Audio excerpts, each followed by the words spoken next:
今日係消防及救護學院開放日，城巴提供 X797 線服務，特快來往調景嶺站及百勝角。不過當中都發生咗一啲爭執事件，有人喺車上擋機，引發罵戰。今日係消防及救護學院開放日，城巴為咗方便市民來往場地，安排 X797 服務，來往調景嶺站至到百勝角。城巴派出幾部特別巴士行走 X797。城巴更加派出歐盟4型巴士，車隊編號8126，車牌 WT5064，行走 X797 線。喺12點正，8126開始上客去調景嶺站，有大量行車記錄員於車頭擺放大量手機拍攝行車記錄片段，而就喺開車嘅時候，樓下傳嚟咗嗌交嘅聲量。你縮地啊！好嘈啦！嘈！真係嘈！我同你父母講啊！嘈住晒呢部，激死啦！咁快激死啦！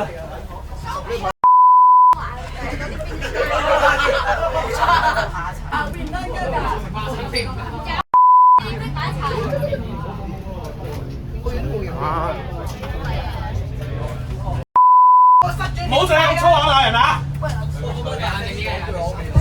哎呀，攞唔驚你啊！哇！呢個落盤機啲嗰一個係大機，咁多腦都係機㗎啦。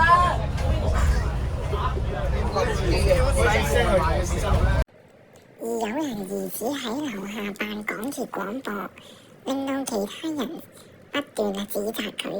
下一站調景嶺站，城觀塘線。我聽到啊，MTO 有展聯，上個月長關下車 ，Next Station 唔好意思啊，因為我有啲激動得滯。開通啦！話邊個報警㗎？我要做報咩警仔報東張啦！我要做報東張喎。喂，有人報香港01路線。HK01啊？係啊。哇塞！我要乜事啊？當巴士就快進入調景嶺站嘅時候，車上突然有人大叫不明字句。TX3678, the rear of the bus.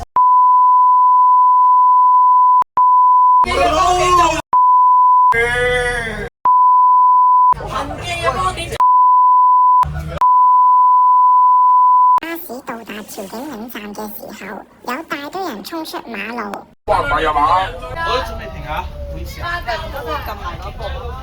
我做乜嗌啊又？繼上年 X797 有人衝出馬路事件之後，今年嘅情況已經大為改善。本台呼籲所有巴士迷保持冷靜及克制，唔好阻塞通道，亦都唔好喺上層站立，亦都唔好作出危險動作，包括衝出馬路影相。巴鐵新聞台記者 WU5195 Studio 報導。